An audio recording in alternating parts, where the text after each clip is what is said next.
When you do research on calcium deposits in your body, you're going to see this word that comes up over and over and over, and that word is idiopathic.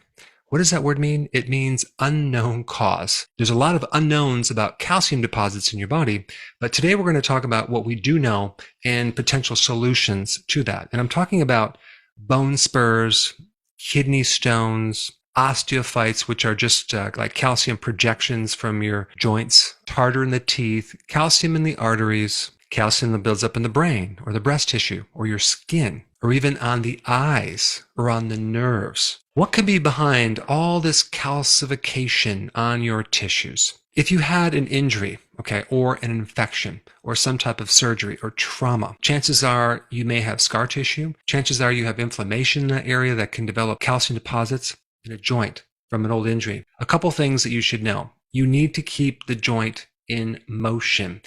The more that you immobilize that joint, the more the calcium is going to start to fuse it. So motion is the answer to the buildup of calcium in your joints. Also, there's other things you can do, like things that will reduce inflammation, vitamin D, as well as omega-3 fatty acids. Now, the next factor that relates to calcium building up on your tissues is the pH. So normally your blood should be slightly alkaline. If the pH goes too high and becomes too alkaline, then you're going to have what's called alkalosis. And that's what I want to touch on. Calcium tends to come out of a solution in an alkaline environment. Very similar to the spigot you have in your backyard. You may see calcium deposits on the receptacle if the pH of your water is too alkaline, if your cortisol is too high from years of chronic stress, or you've eaten a lot of sugar in your life. Those two things can bring you into a state of alkalosis. And what might happen after that is you might start developing calcium on the nerve tissue first, okay? And that can show up in tetany, twitching, like sometimes you have this little twitching underneath your left eyelid. That's kind of a sign of alkalosis. And this means that you need to acidify your body a little bit more. So apple cider vinegar would be a really good solution, or start working on your stomach, like betaine hydrochloride. Your pH problem might come from maybe years of antacids or certain medications. But the real way to balance your pH is just to eat healthy and avoid things that are bad for you. And your body will come into the right pH it needs to be. And there's one product that also works great if you know you have a problem with alkalosis. And it's a standard process product called Cal-Amo. It has certain natural compounds that acidify you. So it systemically acidifies your body, and it's really good for arthritis, alkalosis, calcium deposits. Number 3, if you have high levels of calcium in your blood, it's called hypercalcemia. You could potentially get deposits of calcium through the body, and it could show up as kidney stones as well. This could occur if you're consuming a lot of calcium supplements, or if you're consuming a lot of milk. And this calcium has nowhere to go, and so it starts to accumulate through the body. Now, another cause of this could potentially be vitamin D toxicity, taking way too much vitamin D. But I want to just mention something about this. I've done a lot of videos on this. It's very rare to have that happen. And honestly, you'd have to be taking hundreds of thousands of international units of vitamin D for you to develop hypercalcemia. So for someone that has high calcium in their blood, I would really make sure that the person is not consuming too many dietary calcium supplements, if any at all. Number 2, if they have any problem with the parathyroid gland, I would definitely increase vitamin D3. I wouldn't decrease it unless the person is taking a massive amount of vitamin D3 for many, many months, which is highly unlikely. The more likely cause would be something called hyperparathyroidism, which I'm going to get to next. But I do want to mention 2 last points on this hypercalcemia, this high calcium in your blood situation. When someone has cancer or a tumor, they can start having high levels of calcium in the blood, which that's going to be more rare. So I wouldn't necessarily look at that as the primary cause. I would first look at the dietary calcium situation and this parathyroid problem that's actually just working too fast. So let's just touch on hyperparathyroidism, okay? You have 4 parathyroid glands, okay? And they're located around your thyroid gland, right? You can see it right here, the base of your neck, okay? And so the parathyroid regulates calcium. And when your vitamin D is low, okay, vitamin D has everything to do with helping you absorb calcium. It'll increase the absorption of calcium by 20 times, right? So if your vitamin D is low, like the majority of the population on planet Earth, well, then your parathyroid gland is going to have to work harder to look around for calcium. So it's going to look around and it's going to go into your bone and borrow calcium from the bone and grab it and bring it into the blood. And that can create a hypercalcemic, high calcium in the blood situation, which is interesting because we have vitamin D at both spectrums, one at the high level and one at the low level, but indirectly causing the parathyroid to dump and release a lot of calcium from the bone into the blood.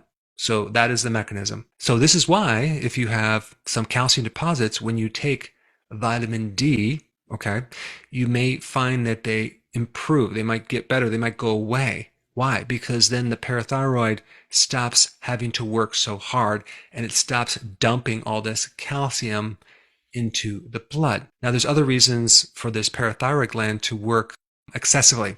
It could be that you're taking lithium. That could be one side effect. It could be that you're taking diuretics. Diuretics can speed up your parathyroid. Or it could be you have a very small tumor on one of the glands that's causing it to work too fast. It's something to be aware of, and it should be in your radar. You know, you can get it checked, get an ultrasound, see if there's a problem. And the good thing about the parathyroid glands is, let's say you have a small little benign tumor on one of the glands. Well, guess what? You got 4. So you have some spares. The best way to deal with this is to start taking more vitamin D3. Now let's talk about another reason why you might have deposits. And this has to do with low phosphorus. Phosphorus is in a lot of our different foods, but more in animal products than other products. And we need phosphorus for our DNA, for our energy, for ATP. 85% of all the phosphorus is in our bones, so it helps to make the bones very strong. And phosphorus works with calcium too. It also works with vitamin D. And so when the phosphorus is low in the body, now we have a lot of free calcium that is free to do whatever it wants to do. And it can actually start accumulating on different tissues, can accumulate anywhere. So by adding more of this phosphorus, you could potentially dissolve some of these calcium deposits because it keeps the calcium in check. And the type of phosphorus that I'm going to recommend is from a company, Standard Process. I recommend them a lot. I have no affiliation, no kickbacks or anything like that. There's a product called Phosfood Liquid. Works great on calcium deposits. I used to use it in practice. And there's a whole series of other symptoms related to low phosphorus that you can identify. And the last reason why you might have calcium deposits is biofilm. Now, what are biofilms? Biofilms are little small igloos that microbes make to hide from you. And so they can go underneath the radar.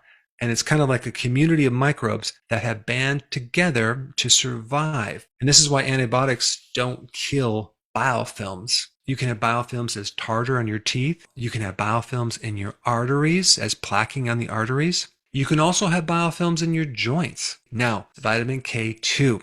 Vitamin K2 works with vitamin D3. K2 directs the calcium to go into the bone. So that way, it works with vitamin D. Vitamin D brings it into the blood.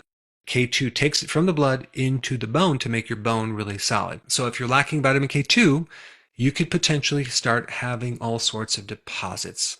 And vitamin K2 is in hard cheeses, soft cheeses.